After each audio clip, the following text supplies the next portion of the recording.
కన్నా లక్ష్మీనారాయణ గారు కన్నా లక్ష్మీనారాయణ గారు ఒక ఎమ్మెల్యేగా ఉండి పచ్చి అబద్ధాలు మాట్లాడడం చాలా శోచనీయం. ఒక చనిపోయిన వ్యక్తి గురించి నేను కన్నా లక్ష్మీనారాయణ గారిని ఛాలెంజ్ చేస్తున్న వారికి, ఎమ్మెల్యే గారికి, అతను బెట్టింగ్ తో ఓడిపోయి ఉంటే వైఎస్ఆర్ కాంగ్రెస్ పార్టీ మీరు చెప్పిన దానికి దేనికైనా సిద్ధమా, లేదంటే మీరు ఎమ్మెల్యేగా రాజీనామా చేస్తారా అని అడుగుతున్నా. రేపు ఎమ్మెల్యే గారితో కూర్చుందాం.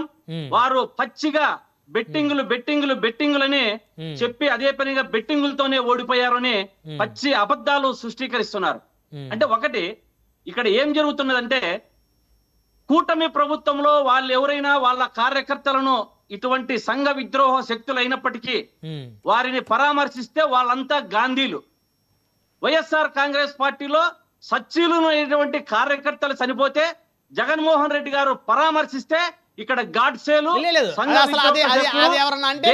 ఖచ్చితంగా ఖండిద్దాం. ఎందుకంటే ఇక్కడ ఆయన కార్యకర్తని పరామర్శించడానికి ఎవరు తప్పు పడితే వాళ్ళంతా మూర్ఖులేరు. అయితే నేనేమంటా అంటే, ఇందాక ఎమ్మెల్యే గారు ఏం చెప్తా ఉన్నారు, అక్కడ మేము ఎవరు పార్టీ కార్యకర్తలు కానీ పోలీసుల వల్ల కానీ నాగమల్లేశ్వరరావు గారు చనిపోలేదు, ఆయన బెట్టింగ్లు వేసుకోవడం వల్ల, ఆయన అప్పులో ఇంటి మీద పట్టడం వల్ల, వాళ్ళ తమ్ముడు దూషించడం వల్ల చనిపోయాడని చెప్తున్నాడు. ఇక్కడ దాని గురించి మాట్లాడారు. జగన్ గారు అదే పచ్చి అబద్ధం అని చెప్తున్నాం. వారి తమ్ముడు కూడా ఈ రోజు పక్కనే ఉన్నాడు. ఓన్లీ బికాస్ ఆఫ్ ఎలక్షన్ జరిగిన రోజు సాయంకాలమే 6 గంటలకు నాగమల్లేశ్వరరావు ఇంకా ప్రభుత్వం ఫామ్ కాకముందే కూడా వారి ఇంటికి పోయి బెదిరించిన మన సంఘటనలు చూసాం. మీ దగ్గర ఆధారాలు ఉన్నాయా? కక్ష తప్పకుండా ఉన్నాయి. నాగమల్లేశ్వరరావు చెప్పాడు, జూన్ 4వ తారీఖునే సాయంకాలం ఇంటికి పోయి కూటమి ప్రభుత్వం వారు నాయకులు బెదిరించారు. పోలీసులను 5వ తారీఖు ఇంట్లో లేకుండా చేశారు. వస్తే రౌడీ షీటర్ ఓపెన్ చేసి నిన్ను లోపలేపిస్తామని చెప్పి నాయకులు గాని పోలీసులు గాని బెదిరింపుతోనే నాగమల్లేశ్వరరావు చనిపోయాడన్నది వాస్తవము. దీనికి మనము మాట్లాడుకోవడానికి మేము దేనికైనా సిద్ధమే. ఎమ్మెల్యే గారు దీన్ని నిజాన్ని నిర్దూపరిస్తే వారు రాజీనామా చేస్తారా అని అడుగుతున్నా కన్నా లక్ష్మీనారాయణ గారిని. ఇటువంటి క్షణాలు ఇప్పుడు ఈరోజు చూసాం. కన్నా లక్ష్మీనారాయణ గారు ఇంతకుముందు మాట్లాడారు, ఒక కార్యకర్త చనిపోయాడు, ఇంకొక కార్యకర్త ఆసుపత్రిలో చికిత్స పొందుతున్నారు. ఆయన ఇద్దరు చనిపోవాలని కోరుకుంటున్నాడు ఆయన. అంటే ఇట్లా కన్నా లక్ష్మీనారాయణ గారు ఇది సబబు కాదు. ప్రజలు ఎవరైనా వైసీపీ కార్యకర్తలైనా టీడీపీ కార్యకర్తలైనా మనుషులే. చావాలని కోరుకోవద్దండి. మనిషి బతకాలని కోరుకోండి. కక్ష సాధింపుగా లోపలికి వేస్తున్నారు. ఓకే, ఏమండి ఇది? అక్కడ ఇంకా చికిత్స పొందుతున్నప్పటికీ చనిపోయాడని చెప్పాడు ఇంతకుముందు కన్నా లక్ష్మీనారాయణ గారు. ఒక కార్యకర్త నాకు వచ్చిన ఇన్ఫర్మేషన్, ఒకరు హాస్పిటల్లో చికిత్స పొందుతున్నారు, ఒకరు చనిపోయారు. ఏ విధంగా చనిపోయారు? ఒకరు మన వెహికల్ గుద్దినప్పుడు. మరి వెహికల్ గుద్దినప్పుడు జగన్మోహన్ రెడ్డి గారు చికిత్స పొందుతున్న వ్యక్తిని కూడా చనిపోయారు ఇద్దరు అని చెప్పడం నిజంగా చాలా బాధాకరం.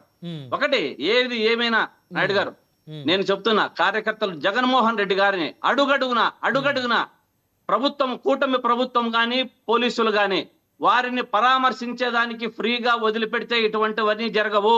వీళ్ళు చేసే ఓవర్ యాక్షన్లతో జగన్మోహన్ రెడ్డి గారు జన హృదయ నేత నాయకుడు.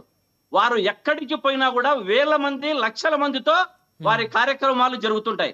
వీళ్ళ మాదిరి పవన్ కళ్యాణ్ గారు గాని మన చంద్రబాబు నాయుడు గారు పోతే అరో వీళ్ళు తోలుకుంటే వచ్చే జనాలు.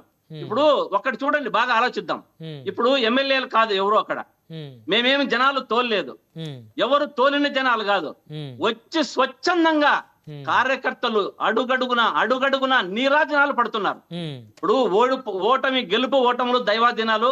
జగన్మోహన్ రెడ్డి గారు ఎట్లా ఓడిపోయారు, లేకుంటే ఈవీఎంలా లేకుంటే ప్రజలా అన్నది తెలుస్తానే ఉంది. ఎందుకంటే పోయిన చోటంతా ఇంతమంది జనము నీరాజాలు పట్టడం అనేది చాలా సామాన్య విషయం కాదు. ఏ ఒక్క నాయకునికి, ఏ ఒక్క నేతకు ఇటువంటి జనము రారు అన్నది గమనించాలి. ఎందుకంటే వీళ్ళు మన బీజేపీ గాని మన టీడీపీ గాని జనసేన గాని జనము వచ్చేదాన్ని చూసి జీర్ణించుకోలేక అడుగడుగున అడ్డంకులు పెడుతూ పోలీసులు అందరినీ నిర్బంధం చేస్తూ ఈ రోజు ఇద్దరు గాని ఒకరు చనిపోయారంటే కారణము బికాజ్ ఆఫ్ కూటమి ప్రభుత్వము వైఫల్యం వల్లనే అనేది వాస్తవము. కాదు సార్, వీరు కాన్వాయ్ చేసే అడుగులు ఒక నిమిషం శ్రీకాంత్ గారు, కాన్వాయ్ గుద్దింది అనేది మీరే చెప్తున్నారు, ఇందాక ఎమ్మెల్యే గారు కూడా చెప్పారు. కనీసం ఒక మనిషి కాన్వాయ్ గుద్ది పడిపోయి అతను అపస్మారక స్థితిలో వెళ్ళిపోయినప్పుడు కనీసం ఆపి అతన్ని వెంటనే చికిత్స నిమిత్తం హాస్పిటల్లో చేర్చాలనే ఆలోచన లేకుండా ఉందా సార్? అది తప్పు. అక్కడ ఉన్నవారు తీసుకుపోయారండి. మనం ఇక్కడ కూర్చొని మాట్లాడడం కాదు. ఎవరైనా వైసీపీ కార్యకర్తలైన అక్కడ టీడీపీ కార్యకర్త పడిపోయినప్పటికీ మా వాళ్ళు తీసుకొని పోయి హాస్పిటల్లో చేస్తారు. ఇంకా మా కుటుంబ సభ్యులు లేకపోయినప్పుడు మేము వదిలిపెట్టిపోతామా? ఏం అంత విఘ్నత లేకుండా ఉన్నారా మా వాళ్ళంతా అక్కడ? గుద్దిన వాహనం మీరు చేస్తే సాఫీగా జరిగే కాన్వాయ్ గాని, సాఫీగా జరిగిపోయే గాని ఈ ప్రభుత్వం, ఈ కూటమి ప్రభుత్వం యొక్క పోలీసులకు వాళ్ళకిచ్చిన ఇన్స్ట్రక్షన్స్ తో వాళ్ళు నిర్బంధం చేసి ఇటువంటివన్నీ జరుగుతున్నాయి అనేది వాస్తవము. ఇది కూటమి ప్రభుత్వము విఫలము అన్నది అది పోలీసుల ఓవర్ యాక్షన్ గాని, వీరు చేసే ఓవర్ యాక్షన్ కానీ ఇటువంటి కార్యక్రమాలు జరుగుతున్నాయి. జగన్మోహన్ రెడ్డి గారికి అదే ఈజీగా సాఫీగా పర్మిషన్ ఇస్తే వారు హెలికాప్టర్ లో పోయి దిగుతారు, అక్కడ ఉన్న వారిని పరామర్శించడమో లేకుంటే అక్కడ విగ్రహం ఆవర్శించడమో జరుగుతారు. ఇదంతా వాళ్ళు సరిగా ఇవ్వకపోవడం వల్లనే కదా. ఇందాక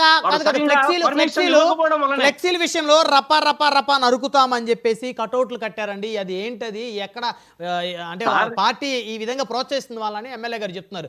రప రప రప కార్యకర్తలు వారి యొక్క ఉత్సాహం కొద్దీ రాసుకుంటూ ఉంటారు.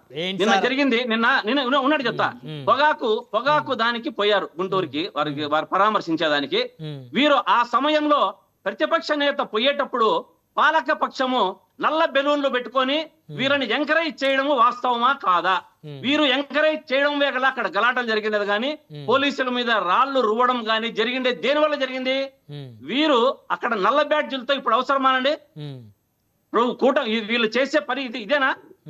ఇటువంటి కార్యక్రమం వల్లనే కదా పగలు, కక్షలు, కార్పణ్యాలు ఇటువంటి వచ్చేది. వాళ్ళని ఎంకరేజ్ చేయడం వల్లే కదా. కూటమి ప్రభుత్వం వాళ్ళని ఎంకరేజ్ చేయడం వల్ల ఈ నల్ల బ్యాడ్జీలతో పోయి మహిళలందరినీ ముందు పెట్టి ఏదన్నా జరిగితే వైఎస్ఆర్ కాంగ్రెస్ పార్టీ నేతలు చేసినారు అన్నది ఇది ఎంత మాత్రం సబబు అని అడుగుతున్నా. అయితే కాబట్టి జగన్మోహన్ రెడ్డి గారికి ఎక్కడికి పోవాలన్నా కూడా ఎవరు అడ్డుకోలేరు. కూటమి ప్రభుత్వం అరిచేతితో సూర్యుడిని అడ్డు పెట్టలేరు. కాదు, ఎవరిని ఎవరు అడ్డుకుంటారు సార్? వెళ్తారు జన హృదయ నేత, జనంలో వారు ఎప్పుడు హృదయాల్లో ఉంటారు. ప్రతి ఒక్కరూ లక్షలుగా కోట్లుగా వారిని ఫాలో అవుతూనే ఉంటారు అనేది వాస్తవం. శ్రీకాంత్ గారు మీ దగ్గరికి మనతోటి సింగళూరు శాంతి ప్రసాద్ గారు ఉన్నారు, జనసేన పార్టీ సీనియర్ నాయకులు, సీనియర్ అడ్వకేట్. శాంతి ప్రసాద్ గారు, గుడ్ ఈవినింగ్ అండి. నమస్తే బ్రహ్మనాయుడు గారు, మీకు ప్యానల్ ఉన్న సోదరులకు చూస్తున్న. పల్నాడు జిల్లా జగన్మోహన్ రెడ్డి గారి పర్యటన రణరంగంగా మారింది. సరే, ఒక కార్యకర్త ప్రాణాపాయ స్థితిలో హాస్పిటల్లో కొట్టుమిట్టాడుతున్నారు, ఒక కార్యకర్త చనిపోయాడు, అది క్లియర్. అది ఇందాక ఇప్పుడు శ్రీకాంత్ గారు కూడా